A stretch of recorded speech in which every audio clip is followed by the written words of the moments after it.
Antes de comenzar, quiero dar una advertencia de contenido. En este video vamos a hablar básicamente de temas algo sensibles, en este caso crímenes de guerra, experimentación con humanos, injusticias sociales, entre otras cosas. Así que si eres sensible a estos temas o no te parece apropiado escuchar de ellos, o si estás con alguien que no le parece apropiado, por favor quita el video, o si aún así lo quieres ver, velo bajo tu propio criterio.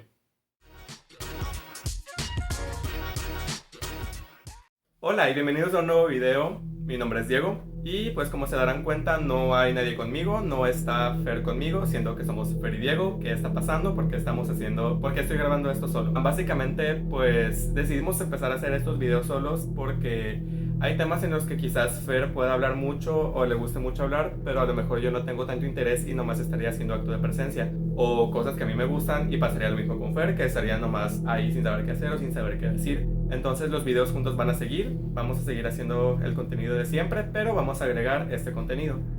Antes de comenzar a hablar bien del tema, quiero aclarar que esta información es recogida de páginas de noticias donde toda la información se puede corroborar. Esta información está bien documentada, todo esto ocurrió de verdad. Ya pudieron haber leído el título, así que vamos a entrar un poco en contexto antes de hablar como tal de lo que pasó. El periodo es la Segunda Guerra Mundial, 1939 a 1945. Entonces, en este periodo existían básicamente dos bandos, muy resumidos. El de los aliados, que estaban liderados por Estados Unidos, Inglaterra y la Unión Soviética, que en este caso eran los buenos o las personas que terminaron ganando la guerra, y las potencias del eje, que estaban liderados por Alemania, por el Reino de Italia y por el Imperio japonés. Entonces, ya sabiendo que estábamos hablando de Alemania en la Segunda Guerra Mundial, nos podemos dar una idea de lo que nos espera.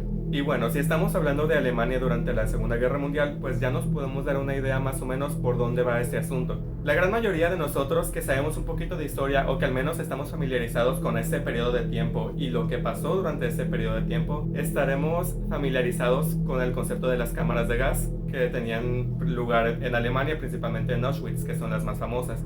Y si bien estos lugares y estos sucesos son obviamente reprochables y son totalmente condenables, hay sucesos que no son tan conocidos o que no son tan famosos en los medios y que son igual de malos o incluso peores, pero que la historia no se cuenta. Entonces, hablando como tal ya del tema central del video, hablaremos de la unidad o del escuadrón 731 de Japón. Esta unidad básicamente operó desde antes que comenzara la guerra en 1932 hasta que terminó la guerra en 1945. Si bien esta unidad estaba dirigida por el ejército japonés y por científicos japoneses, no estaba en el territorio que actualmente nosotros conocemos como Japón, sino que estaba en territorio tomado por Japón en el norte de China, precisamente en la ciudad de Harbin. Y si bien este complejo estaba totalmente al descubierto, no estaba como que en un secreto, para todo el resto del mundo y para las autoridades de otros lugares estaba básicamente escondido o camuflajeado como una unidad científica o simplemente como una unidad de purificación de aguas. Entonces la mayoría del mundo no sabía realmente qué estaba pasando dentro de este lugar. Básicamente esta unidad tenía como objetivo el investigar los efectos de enfermedades en seres humanos y desarrollar armas biológicas con esos resultados de esas investigaciones. Lógicamente, para llevar a cabo estos experimentos se necesitaban sujetos de prueba humanos, los cuales eran fácilmente conseguidos por el ejército japonés, ya que tomaba prisioneros de guerra provenientes de China principalmente, por lo que el complejo también funcionaba como una cárcel, que tenía capacidad de hasta 300 o 400 personas. Principalmente se llevaban a cabo vivisecciones. ¿Qué es esto? Son disecciones mientras las personas seguían vivas. Muchas veces estas se realizaban sin anestesia. Esto por dos razones. Uno, porque se consideraba que la anestesia podría afectar en los resultados de las investigaciones. Y dos, porque se consideraba innecesario, porque todos los sujetos de prueba estaban amarrados de pies y manos. Algunas de las actividades realizadas que se tienen en documentación son la mutilación de brazos y piernas, obviamente sin anestesia. Esto con el objetivo de determinar la pérdida de sangre con el paso del tiempo, además de hacer otros experimentos, como el coser las extremidades perdidas al otro lado del cuerpo, o también el congelar extremidades cortadas para determinar los efectos de la gangrena. También se localizaba a sujetos que estaban enfermos para abrirlos, para diseccionarlos y retirarles órganos, precisamente para observar los efectos de estas enfermedades en sus cuerpos y ver cómo estas avanzaban. Cabe aclarar que algunos de los sujetos de prueba eran de mujeres embarazadas, entonces se les practicaban vivisecciones, se les retiraban los fetos y se veía cómo sus cuerpos reaccionaban a esos procedimientos. Todo esto, les recuerdo, sin ningún tipo de anestesia. Dejando de lado la experimentación, también se utilizaban sujetos humanos vivos para el ensayo de armas, entre ellas lanzallamas, granadas o bombas convencionales, simplemente para ver el efecto en personas vivas. Ahora pasamos a la parte más oscura de esos experimentos, ya que se utilizaban a sujetos humanos vivos para el desarrollo de armas biológicas. Para esto se realizaron diferentes actividades, entre ellas el contagiar a sujetos de tanto hombres como mujeres saludables de enfermedades de transmisión sexual, principalmente la gonorrea y la sífilis, para determinar los efectos de estas enfermedades en los cuerpos saludables, obviamente sin tratamiento y, repito, sin ningún tipo de anestesia. De igual manera, se contagió a un gran número de personas con pulgas transmisoras de la peste bubónica. Esto, nuevamente, para determinar los efectos de esta enfermedad en los cuerpos humanos. Todo esto con la finalidad de ver la posibilidad de desarrollar armas biológicas para iniciar una guerra biológica. Todos estos experimentos llevados a cabo en las instalaciones dejaron por lo bajo 3.000 muertes y por lo mucho se estima que hasta 12.000 muertes.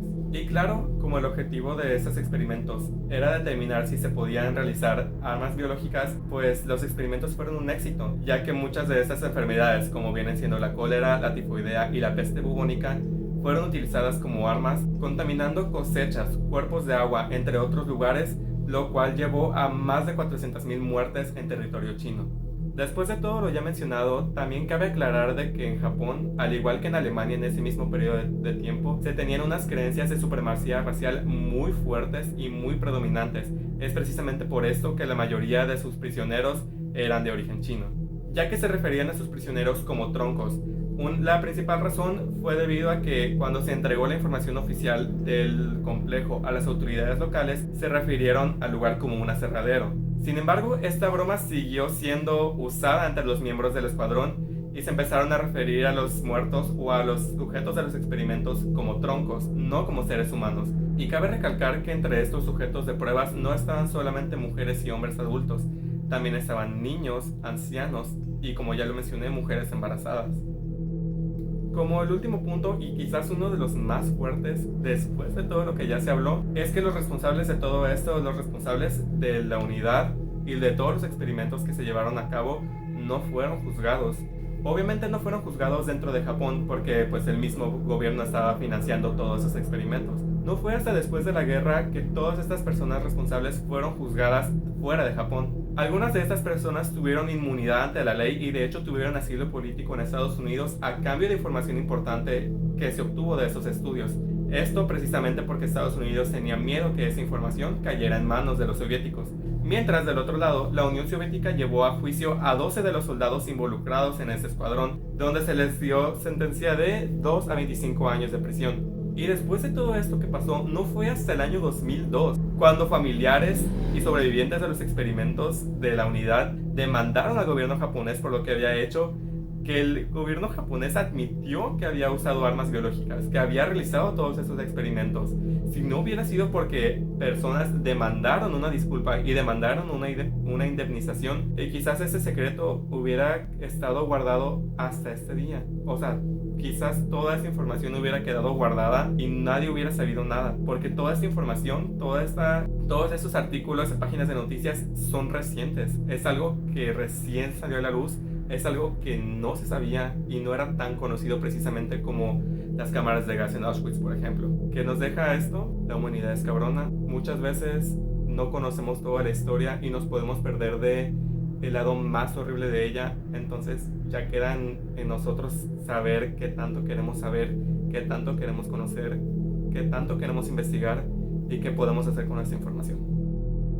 Pues eso fue todo. Muchísimas gracias por ver este video. Les quiero recordar que por favor nos sigan en nuestras redes sociales que deberían de aparecer por aquí arriba, y en nuestra página de Facebook y de Instagram que va a aparecer aquí abajo, que es precisamente donde vamos a anunciar todo lo que vamos a subir, y haremos anuncios precisamente como este de los videos individuales. Sería todo por este video. Muchas gracias y hasta la próxima.